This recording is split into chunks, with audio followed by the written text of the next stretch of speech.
நடுத்தர குடும்பம் நடுத்தர குடும்பம் நம் நடுத்தர குடும்பம் நடுத்தர குடும்பம் எல்லோரையும் வரவேற்பது நடுத்தர குடும்பம் நடுத்தர குடும்பம் மீண்டும் உங்கள் ஆதரவு அதை தரணும் தினமும் தரணும் தினமும் மீண்டும் உங்கள் நல்லுறவு அது தொடரும் தினமும் தொடரும் தினமும் லைக் பண்ணுங்க ஷேர் பண்ணுங்க கமெண்ட் பண்ணுங்க நடுத்தர குடும்பம் நடுத்தர குடும்பம் உங்கள் நடுத்தர குடும்பம் நடுத்தர குடும்பம் உங்கள் நடுத்தர குடும்பம். ஹாய் ஃப்ரெண்ட்ஸ், எல்லாருக்கும் வணக்கம். எல்லோரும் எப்படி இருக்கீங்க? ரொம்ப நாள் கழித்து ஒரு லாங் வீடியோ வந்து போடுறேன் அப்படின்னு சொல்லிட்டு நினைக்கிறேன். கிட்டத்தட்ட 3 months மேலே ஆயிடுச்சு. இப்போல்லாம் யாருப்பா லாங் வீடியோவில் இன்ட்ரெஸ்ட் காட்டுறா? டைம் எடுத்து பார்க்குறதுக்கு யாருக்குமே டைம் இல்லை. எல்லாருமே வந்து ஷார்ட்ஸ் அப்படின்னு சொல்லிட்டு ஷார்ட்ஸ் அப்படியே டக்குன்னு தள்ளி விட்டுட்டு போயிட்டுருக்காங்க. இதில் எனக்குமே ஒரு பெருசாக இன்ட்ரெஸ்ட் இல்லாமல் இருந்துச்சு லாங் வீடியோ ஷூட் பண்ணுறதுக்கு. சரி, இன்றைக்கி ஒன்று போடுவோம் அப்படின்னு சொல்லிட்டு தான் நான் வந்து ஷேர் பண்ணியிருக்கேன். நிறைய சிஸ்டர் வந்து கேட்டுகிட்டே இருந்தாங்க, வேறு ஏன் போட மாட்டேறீங்க முன்ன மாதிரி அப்படின்னு சொல்லிட்டு. இன்றைக்கி வந்து மதியத்துலேருந்து ஈவினிங் வரைக்கும் என்னோடய ரொட்டீன் எப்படி இருந்தது அப்படிங்கிறதான் வந்து உங்களுக்கு நான் ஷேர் பண்ணியிருக்கேன். அப்புறம் நிறைய பேர் வந்து இந்த ஹேர் ஸ்டைல் பற்றி கேட்டுகிட்டே இருக்கீங்க. இந்த ஹேர் ஸ்டைல் வந்து ஃப்ரெஞ்ச் பிரைடுன்னு சொல்லுவாங்கள்ல, எல்லாருக்குமே தெரியும். இது நமக்கு நாமே போடுறது கொஞ்சம் டஃப்பாக தான் இருக்கும். பழகிட்டோம் அப்படின்னா ஈஸியாக இருக்கும். அதுவே மற்றவங்களுக்கு போடும்போது ரொம்ப பர்ஃபெக்டாக வரும். அப்புறம் நான் வந்து ஃப்ரெஷ்அப் ஆகிட்டு எப்போவும் வந்து நான் சன்ஸ்க்ரீன் மட்டும் போடுவேன். அது போட்டுட்டு அதுக்கப்புறமா ரெடி ஆகி போய் சமைக்க போகிறேன்.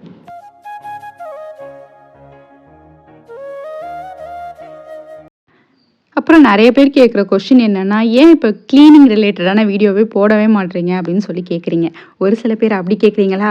ஒரு சில பேர் வீடியோ போட்டால் எப்போ பாரு க்ளீனிங்கான்னு கேட்குறீங்க. அப்போ நான் என்ன வீடியோ தான் போடுறது நீங்களே சொல்லுங்கள். அதனாலேயே நானே ஒரு குழப்பத்தில் சுற்றிட்டு இருக்கேன். எதை தாண்டா நான் போடுறது அப்படிங்கிற மாதிரி. வேலையெல்லாம் செய்யறதுக்கு முன்னாடி சரி வீட்டை பெருக்கலாம் அப்படின்னு சொல்லிட்டு அதான் பண்ணிகிட்டு இருந்தேன். ஃபுல்லாக பெருக்கிட்டு அதுக்கப்புறமா தான் கிச்சனில் இருக்க வேலையெல்லாம் பார்க்கணும். கிச்சன்லேயும் எப்பயுமே சமைக்கிறதுக்கு முன்னாடி ஃபஸ்ட்டு வந்து தொடச்சிட்டு தான் ஸ்டார்ட் பண்ணுவேன்.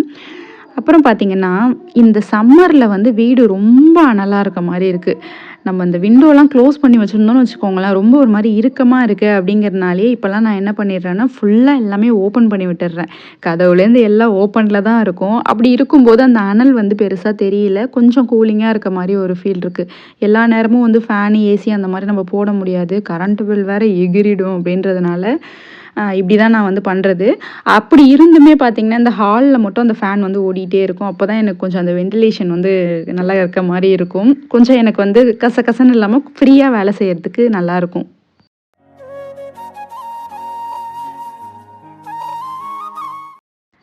இந்த கிச்சனை பொறுத்த வரைக்கும் எனக்கு ரொம்ப ஒரு சில விஷயம் வந்து ஈஸியாக முடியுது. அது என்னென்னு பார்த்தீங்கன்னா, இந்த க்ளீனிங் தான். பெருசாக க்ளீன் பண்ணுறதுக்குலாம் இங்கே வேலை இல்லை. ஏன்னா இங்கே கவுண்டர் டாப்பே இல்லை. அதுதான் விஷயம்.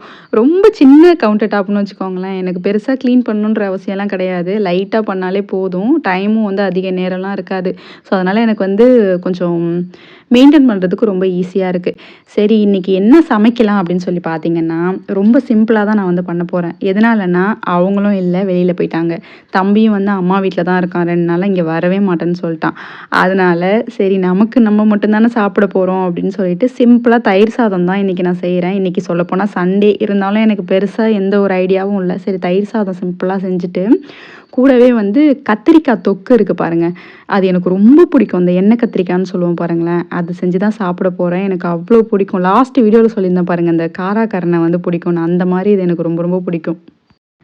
எண்ணெய் கத்திரிக்காய் நான் எப்படி பண்ணுவேன்னு பார்த்தீங்கன்னா, ஒரு கடாயில் கொஞ்சமாக எண்ணெய் விட்டுட்டு பெருஞ்சீரகம் கொஞ்சம் அதிகமாகவே சேர்த்துப்பேன். வெங்காயம் கட் பண்ணி சேர்த்துட்டு, வெங்காயம் வந்து லைட்டாக வதங்கினா போதும். கூடவே கத்திரிக்காய் சேர்த்துட்டு மஞ்சள் தூள், மிளகாய் தூள், தனி மிளகாய் தூள், உப்பு, தேவையான அளவு தண்ணி ஊற்றிட்டு மூடி போட்டு அப்படியே ஒரு 10 நிமிஷம் விட்டோன்னா நல்லா வெந்துடும். அதுக்கப்புறம் பார்க்கலாம்.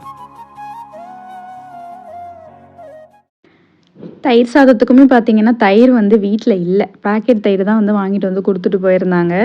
சரி, அதிலே வந்து ரெடி பண்ணிக்கலான்னு சொல்லிட்டு கொஞ்சம் எனக்கு மட்டும் தயிரை எடுத்துகிட்டு பாக்கி வந்து உரம் ஊற்றி வைக்கலாம் அப்படின்னு சொல்லி பால் காய்ச்சி ஊற்றி வச்சிட்டேன். அப்புறம் பார்த்திங்கன்னா, இப்போ தயிர் சாதத்துக்கு எனக்கு மட்டும் கொஞ்சமாக கலந்துக்க போகிறேன். சாதம் வடித்ததே வந்து ரொம்ப கம்மி தான், காப்படிக்கும் ரொம்பவே கம்மின்னு வச்சுக்கோங்களேன். அது வந்து இப்போ வந்து கலந்துட்டு நான் சிம்பிளாக அப்படியே வெறும் கடுகு, பச்சை மிளகா மட்டும் கட் பண்ணி தாளிச்சிக்கிட்டேன். ஏன்னா நான் மட்டும் தான் சாப்பிட போகிறேன் அப்படின்றதுனால. மோஸ்ட்லி எனக்கு வந்து கடுகு, காஞ்ச மிளகா போட்டு தாளித்து அப்படியே கிளறி சாப்பிட்டாலே ரொம்ப பிடிக்கும்.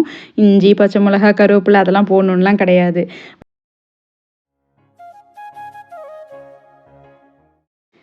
கத்திரிக்காய் பார்த்தீங்கன்னா, நல்லா வெந்து வந்துடுச்சு. எண்ணெய் தனியா பிரிஞ்சு வரும். அந்த அளவுக்கு குக் ஆகணும். லாஸ்ட்டா கொஞ்சமா பூண்டு நல்லா தட்டி சேர்த்துட்டு, இன்னும் கொஞ்சம் சுண்ட விட்டு எடுத்தோம் அப்படின்னா, சூப்பர் டேஸ்ட்டா இருக்கும். அவ்வளோ நல்லாயிருக்கும். தயிர் சாதம் என்ன நான்லாம் வெறும் சாப்பாடு அதுக்குள்ள போட்டு நல்லா பெசஞ்சு சாப்பிடுவேன். அவ்வளோ சூப்பரா இருக்கும் அது. இப்போ வந்து டிவி பார்த்துட்டு ரிலாக்ஸா உட்காந்து சாப்பிட போறேன். என்னடா பெட்ல உட்காந்து சாப்பிடுறேன் அப்படின்னு நினைக்காதீங்க. யாருமே இல்லையா? ரொம்ப போர் அடிக்குது. சரி டிவியாவது பார்ப்போம். ஏன்னா டிவியும் நான் பார்க்குற ஆளே கிடையாது. வேஸ்ட்டா அந்த டிவிக்கு கேபிள் கனெக்ஷன்லாம் வேஸ்ட்டா இருக்குன்னு வச்சுக்கோங்களேன். பொதுவா பார்க்கறதே இல்ல. தம்பியுமே வந்து எப்போவா தான் பார்க்குறான். சரி இன்னைக்கு கொஞ்சமாவது ஏதோ பார்த்துட்டு இருக்கலான்னு சொல்லிட்டு ஏதோ ஒரு படம் ஓடுச்சு. அத போட்டு பார்த்துட்டு ரிலாக்ஸா சாப்பிட்டுட்டு இருந்தேன். ரொம்ப நல்லா இருந்துச்சு. சாப்பிடவே ஃபில்லிங்கா இருந்தது. மதியம் சாப்பிட்டு முடிச்சதுக்கு அப்புறமா சரியான வெயிலா கொஞ்சம் நேரம் ரெஸ்ட் எடுக்கலாம் அப்படின்னு சொல்லிட்டு வந்து படுத்திருந்தேன். நானும் உருண்டு பிரண்டு பார்த்தேன். தூக்கம்லாம் ஒரு சாமர்த்தியம் வரவே இல்ல. நானும் ரொம்ப நாள் யோசிப்பேன். சில பேர்லாம் சொல்றாங்களே மதியம் சாப்பிட்டேன் நல்லா தூங்குனேன் சாயங்காலம் தான் எழுந்தேன் அப்படின்னு. ஏன் அந்த தூக்கம் நமக்கு வரவே மாட்டுது அப்படின்னு சொல்லிட்டு நான் நினைப்பேன். எனக்கு தூங்கணும்னு அவ்வளோ ஆசை. ஆனால் தூக்கம்லாம் வரவே வராது. அப்படியே கொஞ்ச நேரம் அப்படியே படுத்திருந்துட்டு அதுக்கப்புறமா எழுந்துட்டேன். ஆமாம் போ அப்படின்னு சொல்லி எழுந்து காலையிலேயே வந்து மிஷினில் வந்து துணி போட்டேன் இன்னைக்கு. சரி ஈவினிங்கா காய வைக்கலாம் அப்படின்னு சொல்லிட்டு இருந்தேனா, அதனால சரி ஒரு 4 மணிக்கு மேல காய வைக்கலான்னு சொல்லிட்டு தான் காய வச்சுட்டுருக்கேன். ஒண்ணு நைட்டே போட்டுட்டு காலையில எடுத்துருவேன். இல்லன்னா இந்த மாரி தான் எடுத்துட்டுருக்கேன். அப்பதான் வந்து கொஞ்சம் அடிக்கிற வெயிலுக்கு வந்து நல்லாருக்கும் துணி. இல்லன்னா வெளுத்து போயிடும். எனக்கு இந்த வீட்டுக்கு வந்ததுக்கப்புறம் கன்டினியூவா அந்த கிளீனிங் ஒர்க்லாம் கொஞ்சம் நெறையாவே இருந்துட்டே இருக்கு. அதுவும் இந்த தோட்டம்லாம் பார்த்தீங்கன்னா, அடிக்கடி இந்த புல்லு, செடிலாம் நெறையா வளர்ந்துருக்கும் பாருங்க. அதெல்லாம் 1 வீக் ஒன்ஸ் நான் வந்து கண்டிப்பா வந்து புடுங்கிட்டே இருக்கணும். இல்லன்னு வச்சுக்கோங்களேன், இதெல்லாம் மெயின்டெயின் பண்ணவே முடியாது. ரொம்ப கஷ்டம்ப்பா. இது பார்க்க வேணா ஈஸியா இருக்க மாரி இருக்கு. ஆனா ரொம்ப கஷ்டம் தான். அப்பப்போ கிளீன் பண்ணிட்டு இருந்தா தான் ஓரளவுக்கு பார்க்க நல்லா இருக்கு. மெயின்டெயின் ஆகுது. இல்லன்னா வந்து சரியா வராது போல. சரி தண்ணி விட்டுடலாம் அப்படின்னு சொல்லிட்டு எல்லா செடிக்கும் வந்து ஃபுல்லாக தண்ணி அடிச்சிட்டு இருந்தேன். காலையிலயும் தண்ணி விடுவோம், ஈவினிங் டைம்லேயும் தண்ணி விடுவோம். இந்த மாதிரி தண்ணி நல்லா விட விட தான் கொஞ்சம் செடி வந்து கொஞ்சம் ஆரோக்கியமாக இருக்க மாதிரி இருக்குது. இந்த ரோஜா செடிலாம் பார்த்தீங்கன்னா, பூவ பறிக்க எனக்கு மனசே வராது. எப்போவாவது ஒரு டைம் தான் சாமிக்கு பறிச்சு வைப்பேன். மத்தபடி செடியிலேயே தான் இருக்கும். அத பார்க்க அழகா இருக்கும். அதுவா கொட்டுனதுக்கு அப்புறமா அப்படியே பாதி கிளை வரைக்கும் கட் பண்ணி விடுவேன். அந்த மாரி கட் பண்ணோம் அப்படின்னாலே பூ கொஞ்சம் நல்லா பூக்கும். ஸோ அவ்வளோதான். இன்னைக்கு வீடியோ இதோட முடியுது. நெக்ஸ்ட் வீடியோல கண்டிப்பா மீட் பண்ணலாம். தேங்க்ஸ் ஃபார் வாட்சிங். பாய்.